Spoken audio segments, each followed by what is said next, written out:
Hello guys. तो कैसे हैं आप सब लोग।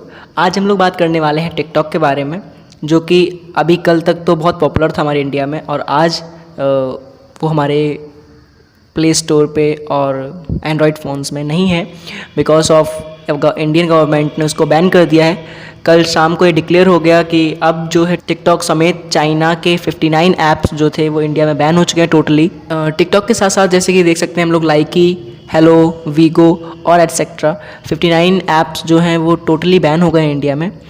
तो इन सब को बैन करने का कारण क्या था और क्यों बैन किए गए ये हमारे इंडिया में, और क्या आगे ये इनके आने की संभावना है, क्या टिकटॉक या चाइनीज़ ऐप जो हैं वो दोबारा आ सकते हैं इंडिया में, दोबारा रन कर सकते हैं हमारे एंड्रॉयड फ़ोन्स में। तो इन सब की डिटेल जो है वो मैं आपको इस वीडियो में बताऊंगा, तो एंड तक देखिएगा। अच्छी लगे तो वीडियो लाइक कर दीजिएगा, और ये मेरा न्यू यूट्यूब चैनल है तो प्लीज़ सपोर्ट करिएगा। तो चलिए शुरू करते हैं। जैसे कि अब कल रात को हमारी इंडियन गवर्नमेंट ने डिक्लेयर कर दिया है टिकटॉक समेत 59 ऐप्स जो हैं वो चाइनीज़ के थे वो अब इंडिया में नहीं हैं, वो बैन कर दिए गए हैं। तो इनको बैन करने का कारण ये था कि जैसे कि हम सब जानते हैं अभी बीच में कुछ दिन पहले चाइना बॉर्डर और इंडिया बॉर्डर के जो हमारे सोल्जर्स के बीच में मुठभेड़ हुई, और ज़मीनी विवाद के ऊपर जो भी हमारी अनबन चल रही थी चाइना से उसको रिलेटेड, और ये जो स्पेशली महामारी चल रही है इन सब को लेके, तो चाइना जो है वो पूरे वर्ल्ड वाइड गलत कर रहा है सबके साथ।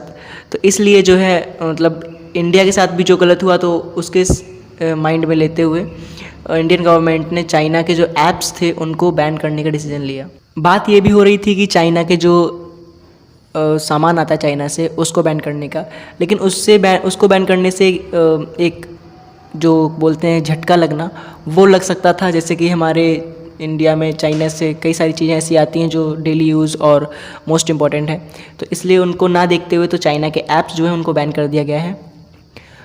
स्पेशली टिकटॉक और 59 ऐप्स जो हैं वो बैन हो गए हैं, और ये आगे आने की संभावना इस तरीके से है कि जैसे कि हमारे वहाँ बॉर्डर पे जो भी अनबन चल रही है और ज़मीनी विवाद को लेके, तो अगर चाइना की जो गवर्नमेंट है और चाइना की जो फोर्स है, आर्मी है, वो अगर पहले की तरह सही हो जाती है और अपने कदम पीछे ले लेती है, और जो रिलेशंस हैं उसमें जो भी अनबन चल रही है वो अगर सॉल्व हो जाती है, तो मे भी कह सकते हैं कि टिकटॉक या चाइना से रिलेटेड और भी जो भी ऐप हैं वो वापस आ सकते हैं।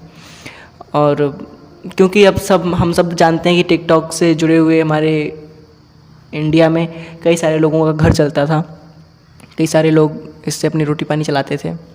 तो अब क्या कर सकते हैं, बैन तो हो गया है क्योंकि ये ज़रूरी भी था। खैर, जो इंडिया गवर्नमेंट ने डिसीजन लिया है हम सबको फॉलो करना चाहिए, और अगर अभी तक हम लोगों ने टिकटॉक अनइंस्टॉल नहीं किया है तो उसको अनइंस्टॉल कर दिया जाए, सही रहेगा। अगर वापस आता है तो ठीक, नहीं आता तो ठीक। Thank you.